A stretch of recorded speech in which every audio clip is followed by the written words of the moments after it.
नमस्कार हरि प्रेमियों, आपका हमारे YouTube चैनल में स्वागत है।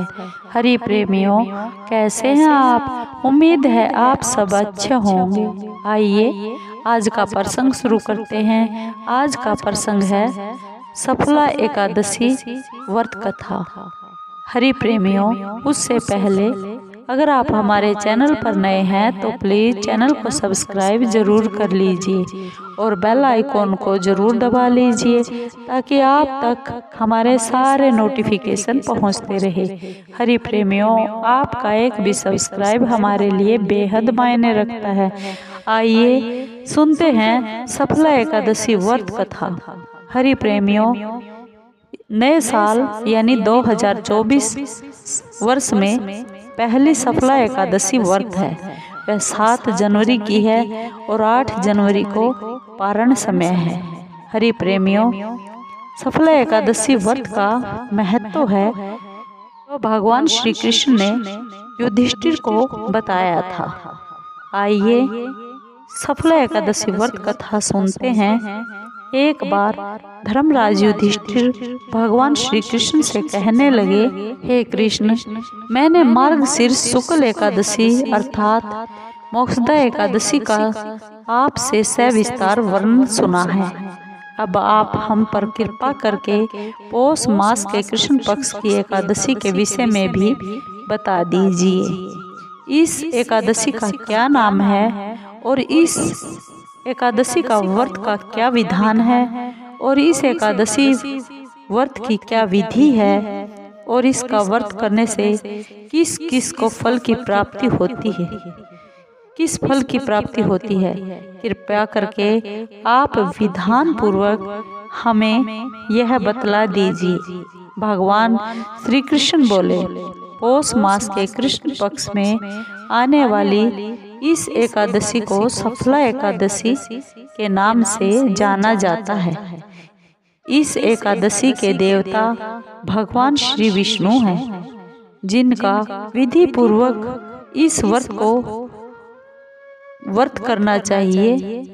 जिस प्रकार नागों में शेषनाग, यज्ञों में अश्वमेध, सब ग्रहों में चंद्रमा, पक्षियों में गरुड़, देवताओं में भगवान श्री विष्णु श्रेष्ठ है, उसी प्रकार सब व्रतों में यह एकादशी का व्रत सब श्रेष्ठ है। जो मनुष्य सदैव एकादशी का व्रत करते हैं वे मुझे बहुत ही प्रिय हैं। इसका महात्म्य मैं तुमसे कहता हूँ। युधिष्ठिर ध्यान पूर्वक सुनो। भगवान श्री कृष्ण युधिष्ठिर से फिर कहने लगे कि हे धर्मराज, मैं तुम्हारे प्रेम के कारण तुमसे कहता हूँ कि एकादशी व्रत के अलावा मैं अधिक से अधिक दक्षिणा पाने वाले यज्ञ से प्रसन्न नहीं होता हूँ। अतः इसे अत्यंत श्रद्धा और भक्ति से युक्त होकर करे। हे राजन, द्वादशी युक्त पौष कृष्ण एकादशी का महात्म्य तुम एकाग्रचित होकर सुनो। एक बार चंपावती नगरी में एक महिष्मान नाम का राजा राज्य करता था। उसके 4 बेटे थे। उन सब में लुम्पक नाम वाला बड़ा राजपुत्र बहुत ही पापी था।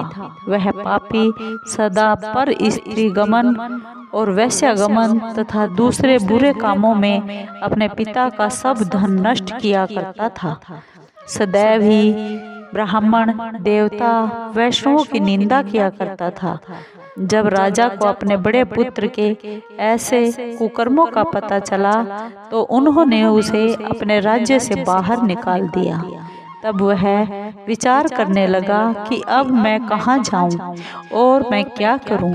अंत में उसने चोरी करने का निश्चय कर लिया।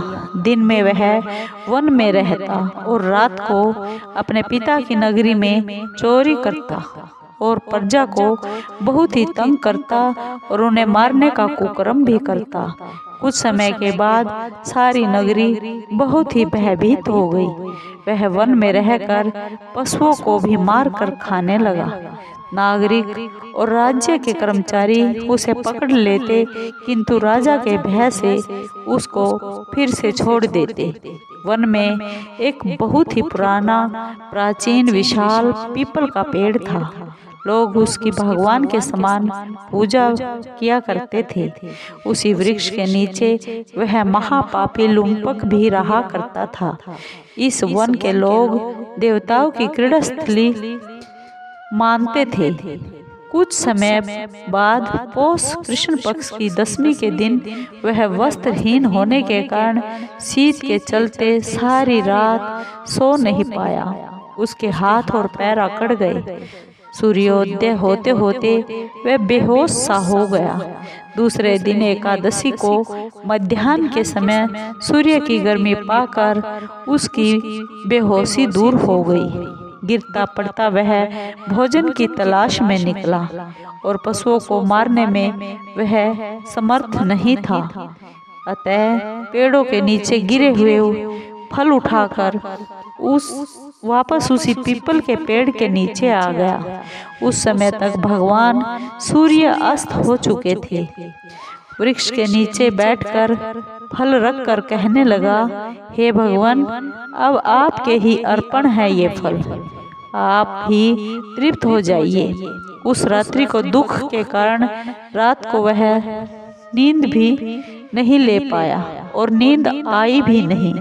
उसके इस व्रत और जागरण से भगवान बहुत प्रसन्न हो गए और उसके सारे पाप नष्ट हो गए।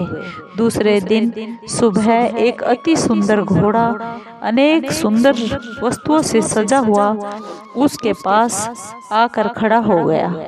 उसी समय आकाशवाणी हुई, हे राजपुत्र, श्री विष्णु की कृपा से तेरे सब पाप नष्ट हो गए हैं। अब तू अपने पिता के पास जाकर राज्य प्राप्त कर।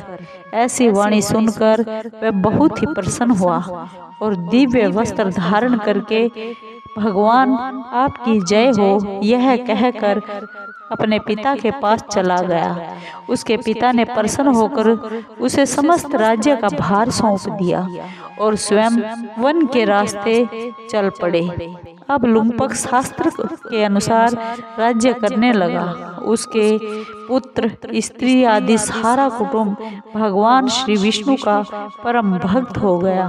वृद्ध होने पर भी वह अपने पुत्र को राज्य का भार सौंपकर वन में तपस्या के लिए निकल गया और अंत समय में वैकुंठ को प्राप्त हुआ। अतः हे युधिष्ठिर, जो मनुष्य इस परम पवित्र सफला एकादशी का व्रत करता है उसे अंत में मुक्ति मिलती है।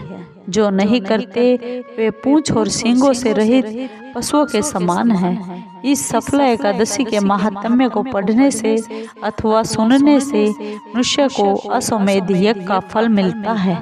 हरि प्रेमियों, आपको ये सफला एकादशी व्रत कथा कैसी लगी? अगर आपको अच्छी लगी हो तो प्लीज़ चैनल को सब्सक्राइब कीजिए, लाइक कीजिए, शेयर कीजिए और कमेंट जरूर कीजिए। धन्यवाद। जय श्री कृष्ण, जय श्री विष्णु।